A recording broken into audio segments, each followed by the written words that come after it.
I'm here to talk a little bit about, promise it's going to be very little, about The Survivor, a book by Josef Lewkowicz.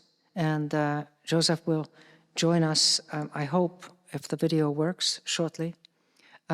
He is in Israel, and thank God he's okay. The Survivor is an unbelievable yet true story of one man's endurance and his determination not only to survive the Holocaust, but to bring to justice those who perpetrated crimes against humanity.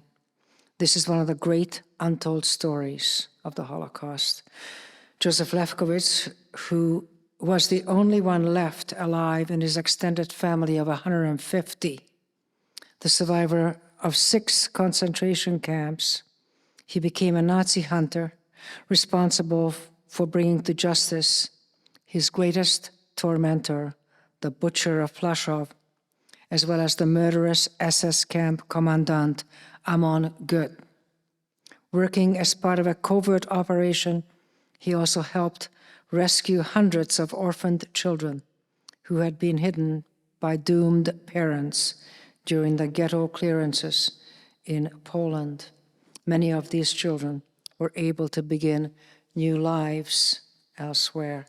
I hope you can show the video of Mr. Lewkowicz, and I think maybe one of his relatives is here to accept the award.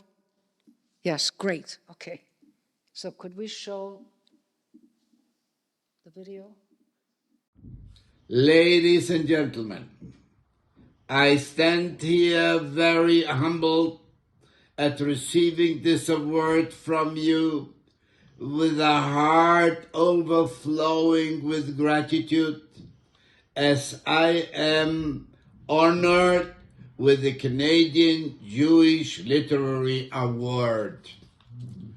I have asked my son Ziggy, to please represent me at this important event, to accept the award on my behalf, as the flight of 6,000 miles gets hard for a 97-year-old.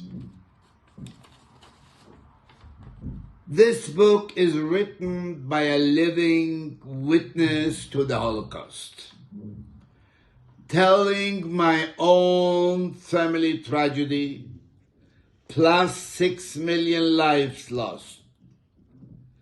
I felt the need to write.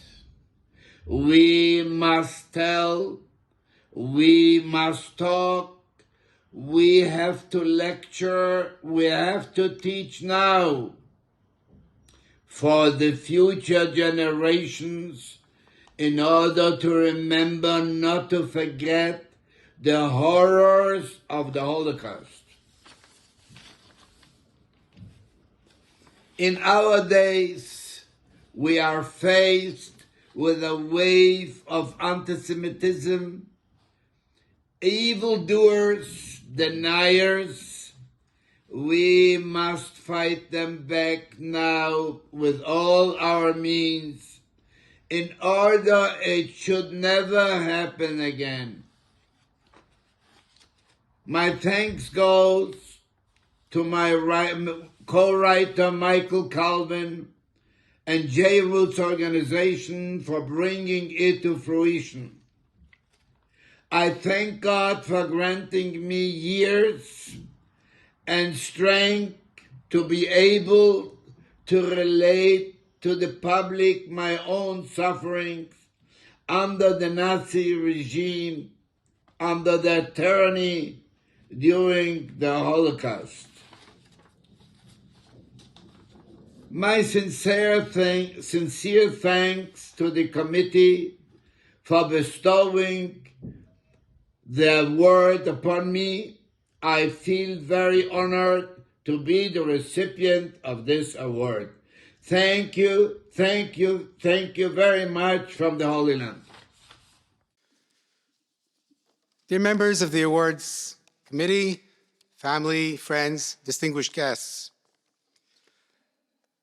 On July of 1926, in the hamlet of Czeluszcz, Poland.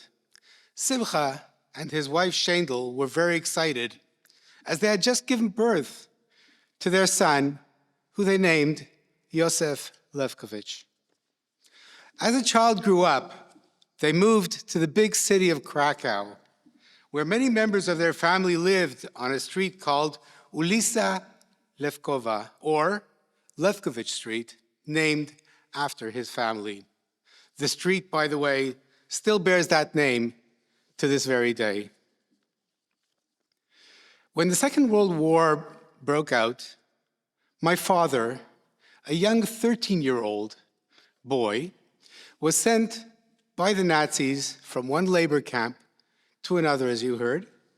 And throughout his imprisonment there, he trusted in God, ever knowing that God was watching over him. At the end of the war, as the sole survivor of his large family, he was determined to bring his captors to justice, and he did. After a great uncle of his brought him to South America, he met a beautiful woman from Colombia, who he married, and subsequently they moved to Montreal so that his children would have the opportunity to be brought up in the proper Jewish tradition. He spared us from relating his terrible experiences as we were little children, and he feared we'd have nightmares from them. As my siblings and I grew up, he began to tell us what happened to him and to his family. Finally, he decided to put pen to paper, and he wrote what you can call his memoirs, resulting in his book, The Survivor. The main purpose of this book, as you've seen from the video, is to educate future generations, to combat the deniers, and to ensure that a Holocaust should never again, ever occur. Especially at this horrific time, my father's message is more important and relevant than ever. Having my son serving in the IDF brings it much more closer to home. I stand before you honored to accept your award on behalf of my father. To the members of the committee and the jurors, I wish to thank you for your wise decision in honoring my father's work today. Thank you so much.